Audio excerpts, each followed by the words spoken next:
we are going to take a look at another example. So this is example B. It says determine the measure of the marked angles in the following diagram. So there's a lot going on here. I have 3 marked angles. I have X, I have Y, and Z.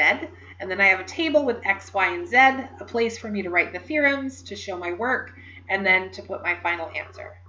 So there's a lot going on in this picture, and it really does help if I can cover parts up so that I'm not seeing everything all at once.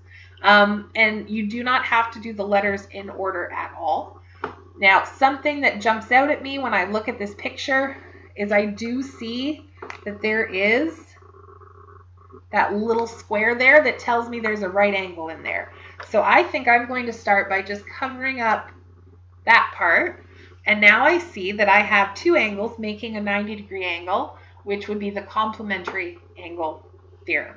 So I'm going to try to figure out what angle X is by using the complementary angle theorem, otherwise known as CAT. So these 2 angles should add to 90 degrees. So X plus 70 equals 90 degrees. And then I'm just going to solve that by subtracting 70 to get that X equals 90 take away 70 is 20 degrees. So in the answer part, I'm going to write 20 degrees. All right. It's also a good idea, if you can, to label it on your diagram. It's hard to do if you're working on the computer, but if you do have it either printed out or you've done what I've done and copied it down onto a piece of paper, it really does help if you can label on the one that you've got. Okay, so I now have Y and Z. So I'm looking at the picture. There's still a lot of angles there, so I do find it helps if I can cover things up. And I do notice for angle Y that its neighbor is 70 degrees, and together those 2 angles make a straight line, which would be 180 degrees. So this is SAT, S-A-T, they're supplementary angles. So those 2 ones together, I'm going to do here is SAT. They make a nice straight line. And Y plus 70 adds to 180 degrees. That's what straight lines add to. And then if I subtract 70 from both sides, I get that Y is 110 degrees. So over here, I'm going to put 110 degrees. Okay, and I'm going to label on my picture that this is 110 degrees. Okay, last part, Z.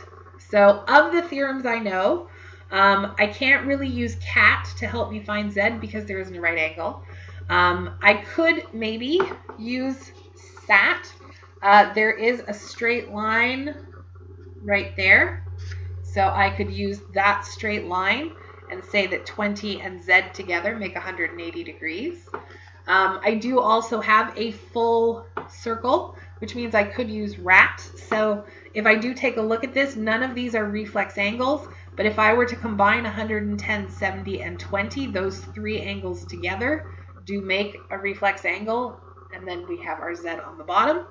And then OAT, unfortunately, I don't have 2 perfectly straight crossing lines, so I cannot use OAT. So my choices are, we either use SAT and use our straight line, or we do the full circle and do RAT. And I kind of want to use RAT just because we haven't used that one yet. So I think we're going to give that a try. But you could use SAT and that would be fine. It's actually less work. So to do the reflex angle theorem, I'm going to add all of these together. So Z, 110, 70, and 20, I'm adding all of those together. That should equal a full circle, so 360 degrees. So I need to add, I'm use my calculator here, 110 plus 70 plus 20, which gives me 200 degrees. So I have Z plus 200 degrees equals 360 degrees. And then I'm going to solve by subtracting 200 from both sides, which should be 160 degrees.